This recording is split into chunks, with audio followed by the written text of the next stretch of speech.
Il est 17 heures passées lorsqu'Adama Traoré, 24 ans le jour même, croise la route de 3 gendarmes. 2 heures plus tard, il est étendu dans la cour de la gendarmerie de Persan et son décès est déclaré.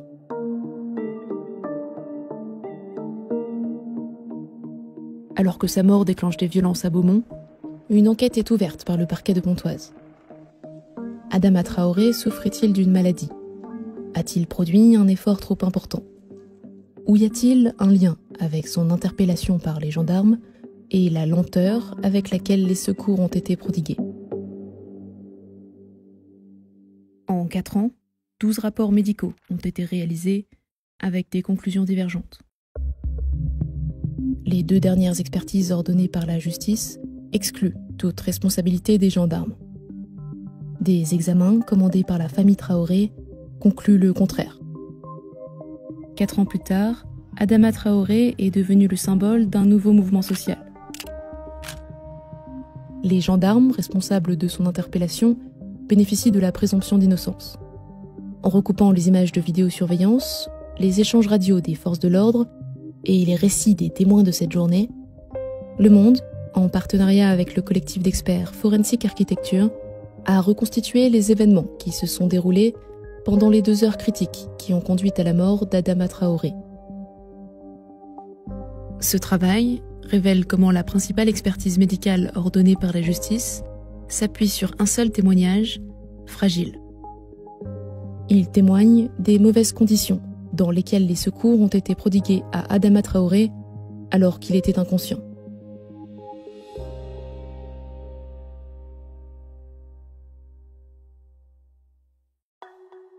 Beaumont-sur-Oise, à une trentaine de kilomètres au nord de Paris. La ville dispose notamment de 8 caméras de vidéosurveillance disposées sur la voie publique. Chacune permet d'enregistrer des images à 360 degrés. À 17h05, la caméra numéro 5, placée ici, enregistre le passage d'Adama Traoré à vélo dans la rue du Beffroi. Quelques instants plus tard, il y retrouve son frère, Bagui Traoré. Ce dernier est recherché par 2 patrouilles du peloton de surveillance et d'intervention de la gendarmerie locale dans le cadre d'une affaire d'extorsion de fonds. À 17h09, le véhicule de l'une de ces patrouilles, un Renault Mégane break bleu banalisé, s'arrête devant les 2 hommes. Lorsque les gendarmes font irruption, Adama Traoré part en courant en direction de la rue Victor Hugo. 2 gendarmes se lancent à sa poursuite.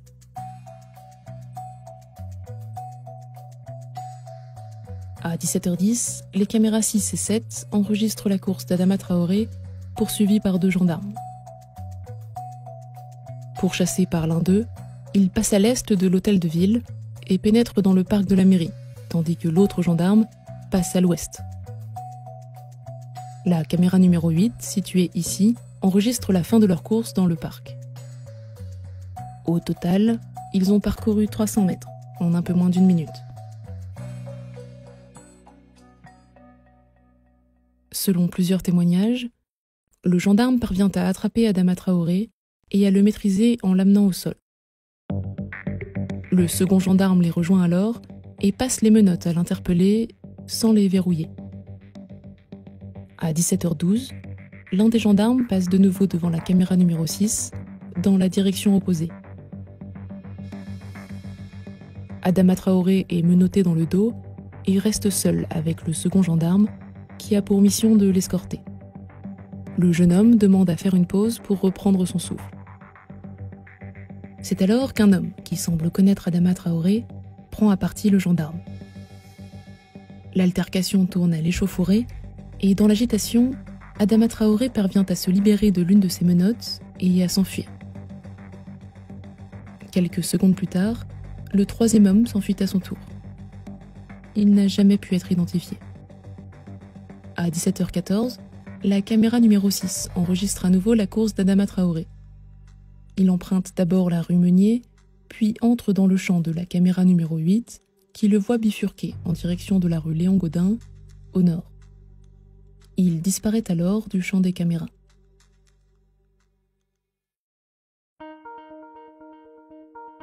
15 minutes plus tard, à 17h29, une patrouille de la gendarmerie de Persan lance un message radio. Rue de la République, un individu menotté serait en train de se cacher. Individu repéré par un automobiliste il y a 3 minutes. Lorsqu'elle reçoit le message, la seconde patrouille du PSIG se dirige vers la rue de la République. Un homme et son fils se tiennent sur le trottoir. L'homme, Monsieur K, explique aux gendarmes qu'un individu menotté s'est introduit chez lui, au rez-de-chaussée du numéro 1 rue de la République. Les événements qui se sont déroulés dans cet appartement lors des quelques minutes qui vont suivre sont connus uniquement grâce au témoignage des 3 gendarmes. Chacun a été entendu à 3 reprises entre 2016 et 2018.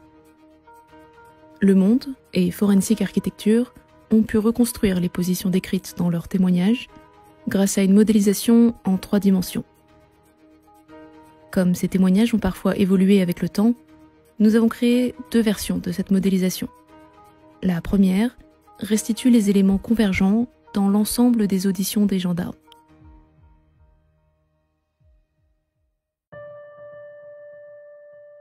Lorsque les 3 gendarmes entrent dans l'appartement, Adama Traoré est allongé sur le sol, face contre terre.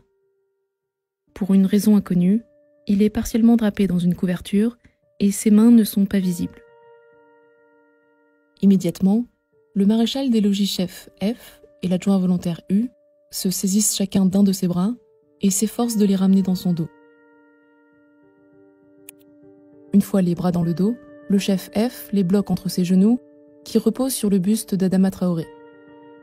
Il en place un sur le dos et un au niveau des côtes du jeune homme. Lors de sa dernière audition, plus de 2 ans après les faits, F décrit ses appuis lors de sa position. On est en appui sur les pieds et les 2 genoux enserrent le bras. Les 2 genoux touchent l'individu. Comme il se débat, le 3e gendarme, G, entreprend d'immobiliser ses jambes. Il enroule la jambe gauche d'Adama Traoré et la bloque entre ses 2 cuisses. Lui-même repose sur les jambes du jeune homme.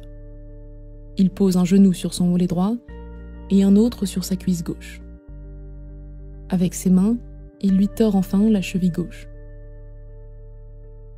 Lorsque le jeune homme est maîtrisé, l'adjoint volontaire U l'entrave avec une nouvelle paire de menottes. L'interpellé est placé en position latérale sur son côté droit et est palpé. À cet instant, il se plaint d'avoir du mal à respirer. Selon les gendarmes, il est redressé, puis raccompagné à pied jusqu'au véhicule de la patrouille.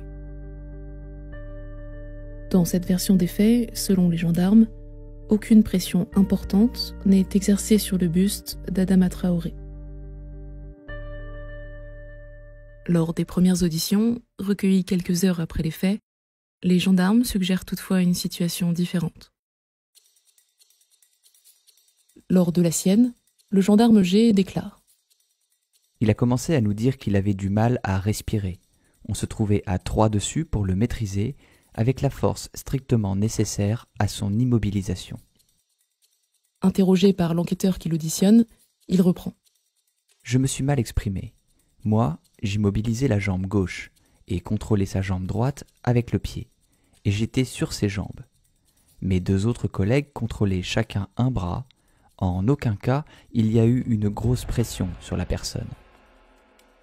Lors de sa première audition, F déclare quant à lui : Je n'ai porté aucun coup. Nous avons employé la force strictement nécessaire pour le maîtriser. Mais il a pris le poids de notre corps à tous les 3 au moment de son interpellation. Pour intégrer les informations contenues dans ces 2 extraits, nous avons réalisé une reconstitution alternative dans laquelle les postures des gendarmes s'appuient sur les éléments des toutes premières auditions.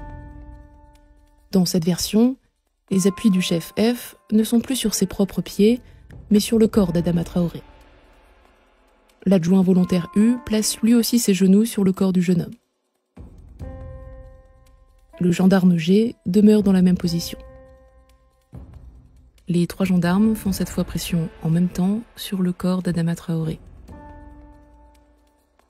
À partir de ces témoignages, il est impossible d'établir avec plus de précision le déroulement de cette interpellation.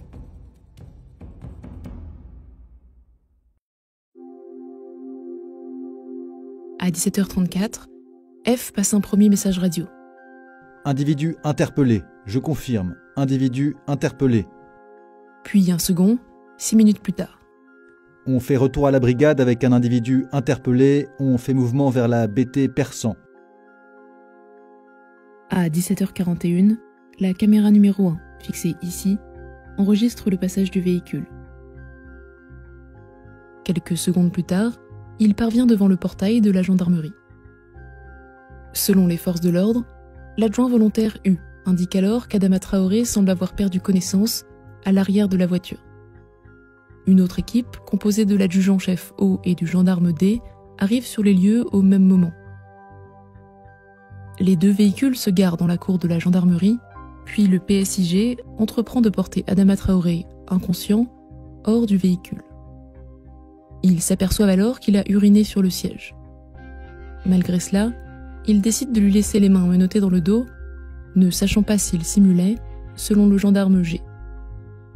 Selon les gendarmes, Adama Traoré est ensuite placé en position latérale de sécurité. Voici à quoi ressemble une position latérale de sécurité. La victime est positionnée sur le côté. Une main est placée sous sa tête pour la maintenir alignée dans l'axe du dos. Une jambe est fléchie pour stabiliser la position. Si les mains de la victime sont menottées, comme c'est le cas d'Adama Traoré, réaliser une PLS normale est impossible. Selon les gendarmes, 2 d'entre eux s'emploient donc à maintenir le jeune homme de la façon suivante. L'adjoint volontaire U maintient son visage dans l'axe du dos. Il prend son pouls au niveau du cou. Le gendarme G soutient ses épaules pour garantir la position latérale. Il lui prend par ailleurs le pouls au niveau du poignet. 5 gendarmes sont présents dans la cour entre l'arrivée d'Adama Traoré et celle des pompiers, 10 minutes plus tard. Tous affirment que le jeune homme était bien maintenu en PLS. Cette version des faits est toutefois contredite par plusieurs éléments. À 17h44, l'adjudant-chef O appelle les pompiers.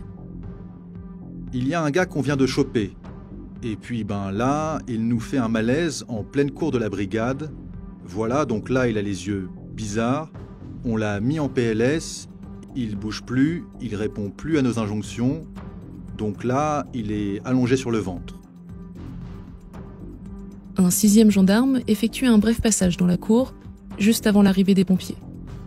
Il raconte avoir vu Adama Traoré sur le ventre, le visage tourné vers la porte. Voici à quoi ressemblerait la même scène si Adama Traoré était allongé sur le ventre. La différence entre cette position et une position latérale de sécurité est distincte.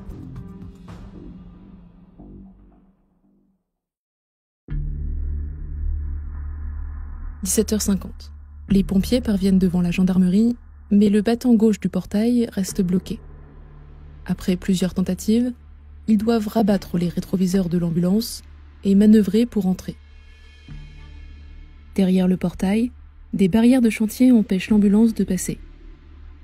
Le chef d'équipe des pompiers, elle, doit descendre du véhicule pour les enlever. Il guide le stationnement de l'ambulance, puis se dirige vers le corps inconscient d'Adama Traoré. 14 jours après les faits, il raconte aux enquêteurs.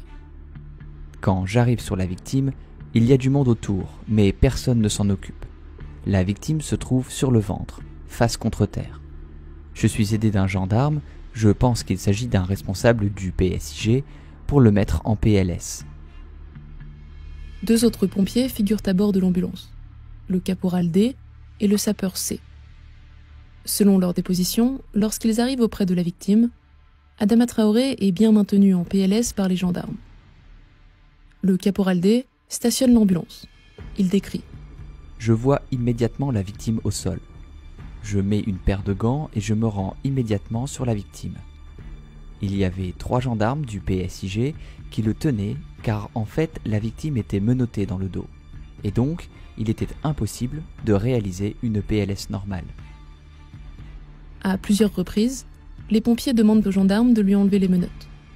Ils m'ont répondu que non, car cet individu venait d'agresser un de leurs collègues et qu'il ne préférait pas, parce que ce n'était pas la première fois qu'il simulait. Lorsque les pompiers s'aperçoivent qu'Adama Traoré ne respire plus, les gendarmes finissent par céder et lui retirent les menottes. À 17h55, les pompiers entament le massage cardiaque. Sur le jeune homme, ils trouvent 1 330 € en billets de 10, 20 et 50, ainsi qu'une petite poche en plastique remplie d'herbe. À 18h01, ils appellent le SAMU en renfort et à 18h02, soit 18 minutes après l'appel aux pompiers, ils mettent en route le défibrillateur. Programmé pour dispenser automatiquement un choc électrique en cas de fibrillation du cœur, il ne délivrera aucun choc à Adama Traoré. Selon le médecin du SAMU, lorsqu'il arrive sur les lieux vers 18h10, le cœur d'Adama Traoré est déjà en asystolie, un stade plus avancé de l'arrêt cardiaque qui ne déclenche pas le défibrillateur. Pendant encore près d'1 heure, les secours s'efforcent à réanimer le jeune homme. À 19h05, le médecin du SAMU déclare le décès d'Adama Traoré.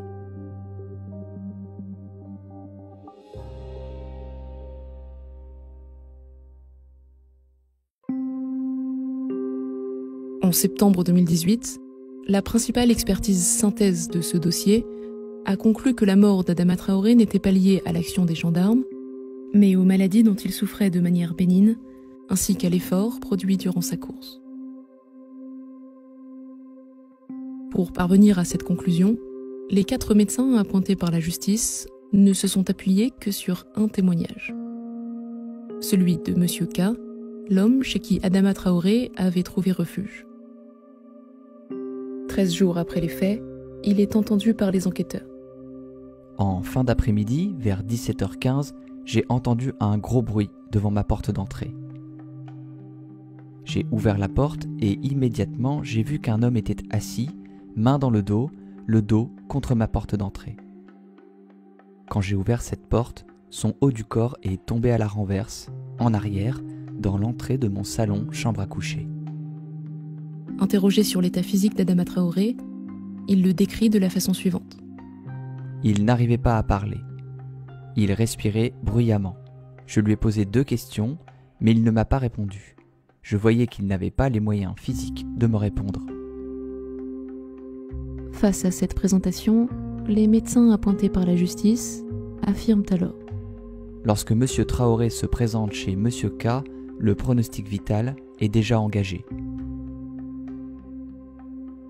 4 ans plus tard, le 2 juillet 2020, M. K est de nouveau auditionné.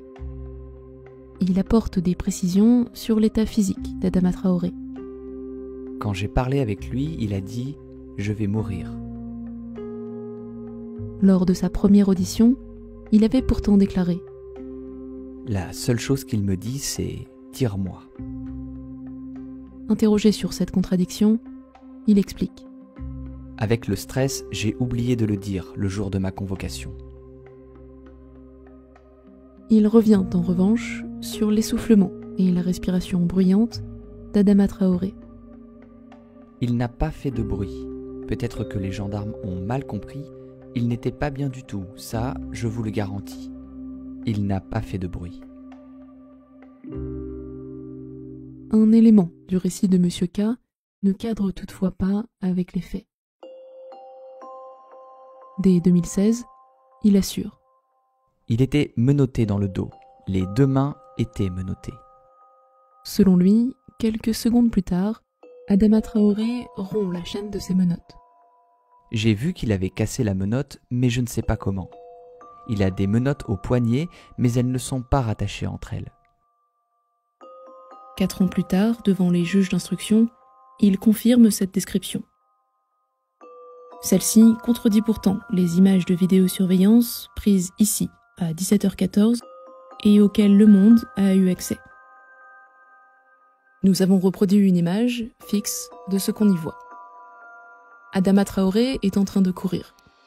Ses bras pendent de chaque côté de son corps et ne sont clairement pas attachés ensemble.